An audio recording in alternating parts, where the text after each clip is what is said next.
सुप्रभातम बच्चों, प्रातःकालीन वेला में आपका स्वागत है।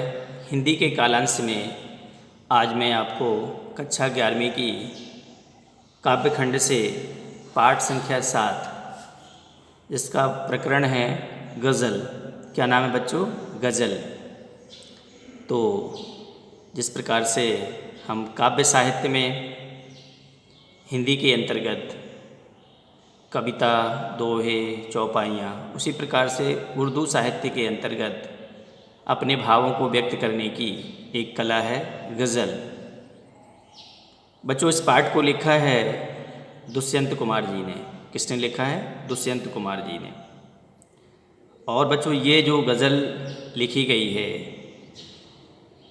एक विशेष मनः स्थिति में लिखी गई जान पड़ती है।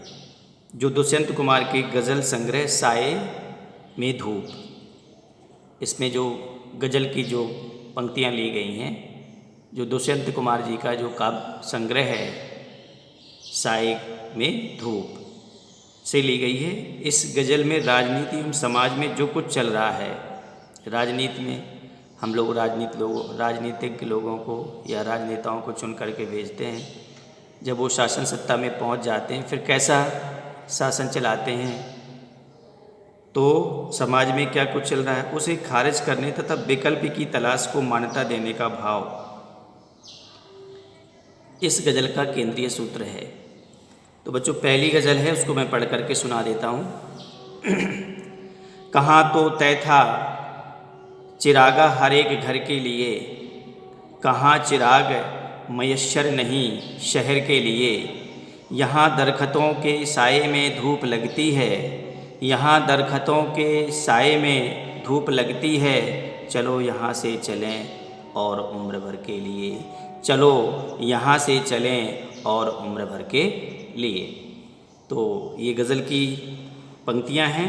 इसमें उर्दू के जो लफ्ज़ हैं, उर्दू के जो शब्द हैं वो प्रयोग हुए हैं। उनकी एक बार मैं आपको अर्थ बता देता हूँ।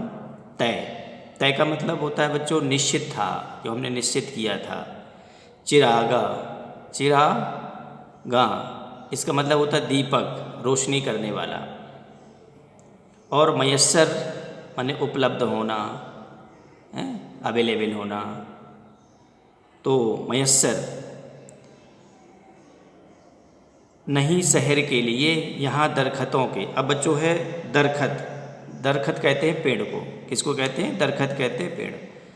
साए का मतलब होता है छाँव, छाया। अब इसका भावार्थ देखेंगे। इसमें जो बताया गया है, दुष्यंत कुमार जी ने जो बताया गया है कि प्रत्येक शेर स्वतंत्र एवं स्वयं में पूर्ण है।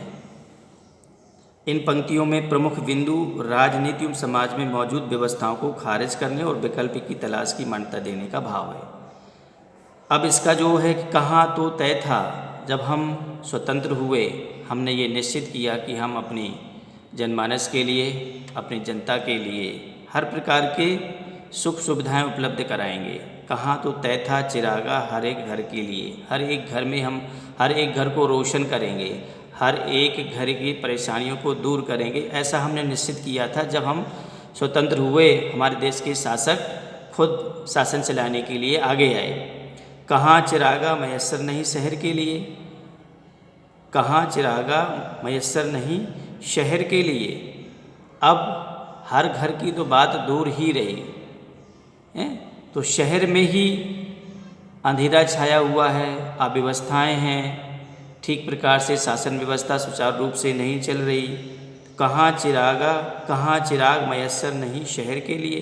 हर घर की बात तो दूर ही, शहर ही अंधेरे में है, शहर में ही किसी प्रकार का कोई विकास नहीं है, शहर का लोग ही सुखी नहीं है। यहाँ दरख्तों के साए में धूप लगती है, अर्थात जो वृक्ष हमने लगाया, जिसकी हमने कल्पना की कि ये हमें छाया देगा, ये फल देगा। हमारे देश की जनता ने जो विश्वास किया कि हम अपने राजनेता भेजेंगे, अपने लोगों से शासन सत्ता चलवाएंगे और ये हम पर अच्छे से शासन करेंगे, हमारे सुखों दुखों का ध्यान रखेंगे। तो जिस वृक्ष से हमने धूप से बचने के लिए छाया की एक सोच रखी थी, वही अब हमें वो चीज़ नहीं दे रहा जिसकी हमने कल्पना की थी। अर्थात जिस शासन व्यवस्था की हमने कल्पना की थी कि एक राम राज्य आएगा, लोग सुखी होंगे, वो सब देखने को नहीं मिल रहा। अर्थात जिनको हमने जिम्मेदारी सौंपी थी, अब वो ही अपने वादों से मुकर गए। यहाँ दरख्तों के सायों में धूप लगती है, अर्थात उनसे हमें किसी प्रकार का सुख मिलने की उम्मीद नहीं है। चलो यहाँ से चलें और उम्र भर के लिए। तो इससे अच्छा है कि ऐसे कुशासन से दूर हट जाएं, ऐसे कुशासन से हम भाग करके कहीं दूर रहने लगें, जिससे कि ना तो हम देखेंगे ना ही हमें दुख होगा कि हमारे ही लोग, अभी तभी अंग्रेज़ों की बात थी तो बात अलग है, लेकिन हमारे लोग ही हमारी जनता के ऊपर ठीक प्रकार से शासन नहीं कर रहे हैं, ठीक प्रकार से जनता की सुविधाएं उपलब्ध नहीं करा रहे हैं। इससे अच्छा है कि हम यहाँ से कहीं दूर चलें। इस प्रकार से बच्चों ये काव्यांश है। बताया गया कि जब जो राजनेता लोग होते हैं वोट लेने के लिए किस प्रकार से पैर और विनती करते हैं, जब वो जीत जाते हैं, सत्ता पर बैठ जाते हैं, तो फिर अपनी मनमानी करते हैं और जनता को भूल जाते हैं। तो आज इस पाठ में इस काव्यांश, एक ही काव्यांश आपको भेज रहे हैं, तो पाठ को पढ़िए और वीडियो के माध्यम से इस काव्यांश का या इस गज़ल का भाव समझने का पूरा प्रयास करिए। धन्यवाद।